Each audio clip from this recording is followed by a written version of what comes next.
Hello friends, this is George Almodovar, Realtor of Remax, as well as the author of the Novice and Making Millions in Real Estate. Today's topic is the power of leveraging money. Now the reason why I decided to do this topic is because I had an investor or someone who was beginning to be an investor, novice investor, and wanted to begin investing because he had basically X amount of funds in the bank collecting interest at less than 1%. So basically he was making on $100,000 40, 50 bucks a year on that money. Yet granted, it may be secure more in the bank, but I prefer myself to reinvest that money and give me a higher return on the investment. So he decided that he wanted to buy, for example, an investment property and rent it out and collect positive cash flow, thus a nice return on his investment. I gave him a tip. Granted, everyone is different. Your truth is not my truth. Everyone has to make their own decisions, and you may want to speak to a CPA as well as a real estate attorney.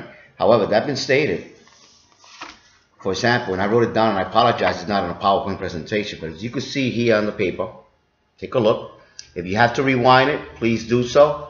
Look at it so you can go over so you can see what I'm speaking about. Okay? Now, if you purchase one property, if you had $100,000 and you just went out and bought one property and you rented that unit out for, let's say, $1,300 a month in rent. Well, $1,300 a month in rent will gross you in rent revenues $15,600 a year. Okay, so yeah, the property is free and clear. You don't have a mortgage on it. Granted, you still have to pay property taxes. Let's say, for example, $2,500, as I wrote down here. Insurance on the property here, $1,200. You got to allocate at least about a certain percentage for vacancy loss. It could be 5 to 10%. So I added another $100 a month, making it $1,200 a year. So I gave it $1,200 for vacancy loss. That includes any damages that a tenant might leave behind if they move out before the time to get the unit rented, or maybe even evicting a tenant.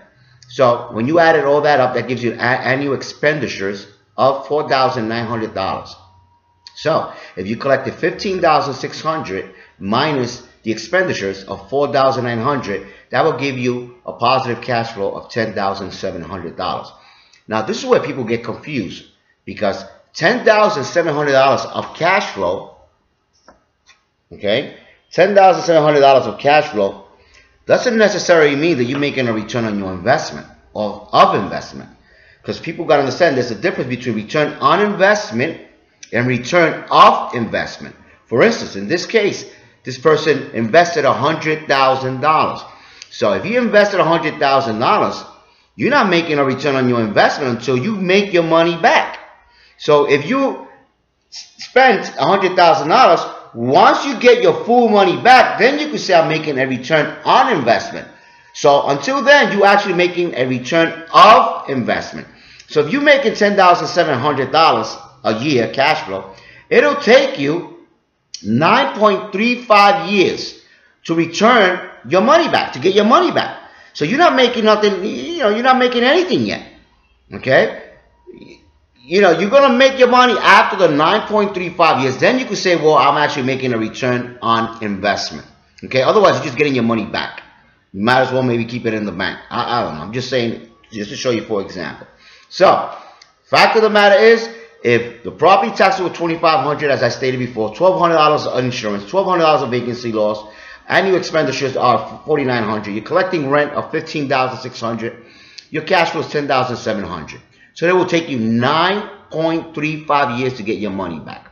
Okay. Now, if after that, if you were still making the same amount of rent and the same amount of expenditures, then your percent or return on investment will be 10.7%. Okay. See right up here. 10.7%. That's on one property.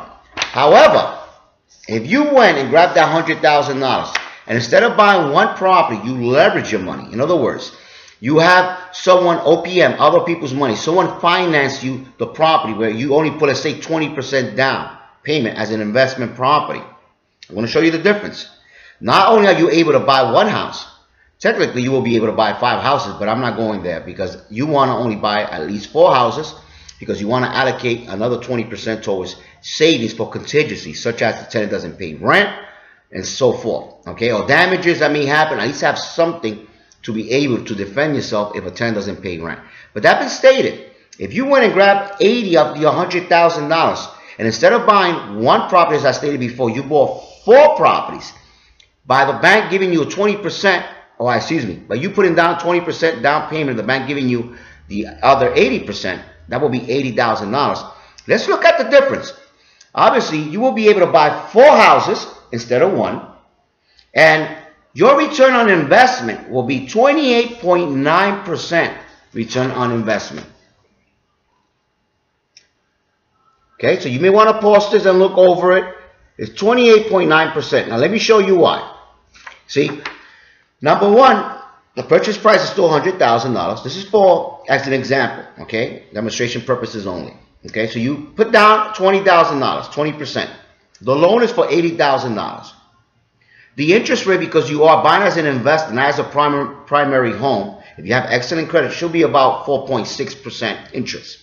Now, $80,000 loan, remember, you still got the $15,600 year gross rent revenues, right? You're still collecting in rent $15,600. But keep in mind, times 4 properties. But just for argument's sake, let's just focus on one property alone. $15,600. Same property taxes, $2,500, insurance, $1,200, vacancy loss, $1,200 a year.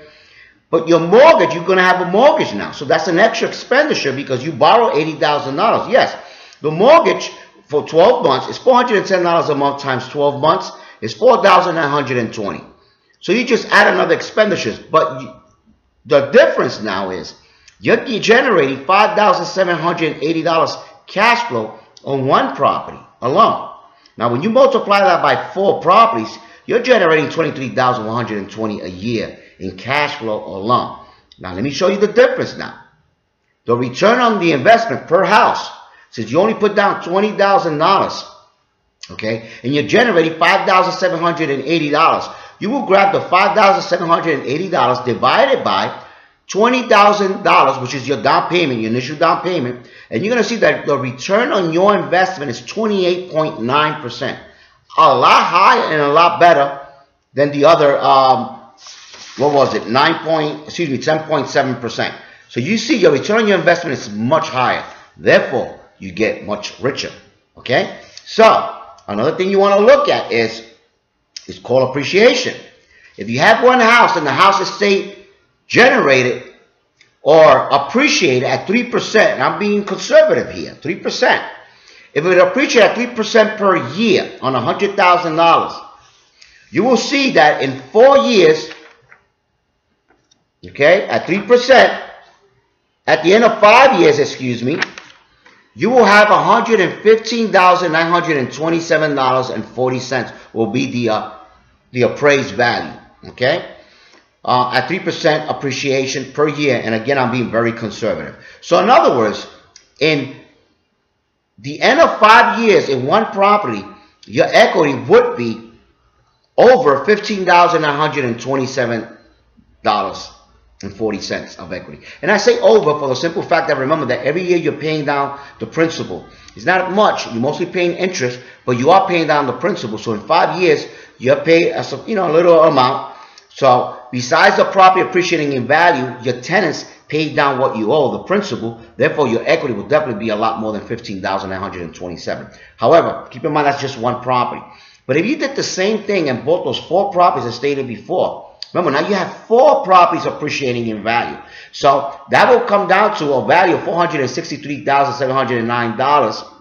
Okay, in which your equity buildup, your net worth will be over $63,709 that you build in equity at a conservative 3% rate per year. So you see the difference? $15,927 versus $63,709. Keep in mind that all these tenants now are paying the principal on each property, so you're reducing the principal on each property, so it will definitely be way over $63,000. Okay, so keep that in mind, and that's what leveraging, or the power of leveraging is. It's a big difference. Now remember, the best thing I would have, basically, if you would have called me a few years ago, I would have said buy 5 properties. But the fact of the matter is, you have to allocate X amount of funds for contingency, because if anything happens, at least you have that $20,000 to pay for attorney's fees, or maybe make some slight repairs, and so forth. This is why I also, each individual property, you have to allocate at least $100 a month towards contingencies, repairs, vacancy loss, until it doesn't pay you rent. But at least your chances are minimized, because now instead of having one property, but you could have a bad tenant, you got 4 properties, so at least the other 3 may take or cover for the 4th one, so to speak. Even though you got to treat each property individually as a business entity, so to speak. Okay, so I hope this helped. Keep this in mind and have a great day. And you can view me online on Facebook. Please comment below and please share with friends. Thank you very much. I promise that in the near future I will buy a better camera and I will use at least a notepad so you can get a better understanding. But remember, all you have to do is pause, look at those papers, write it down on a piece of paper or notebook, and find out why leveraging, or the power of leveraging, is so much better. It will make you rich a lot quicker. Okay? Thank you very much and have a great day. Bye-bye.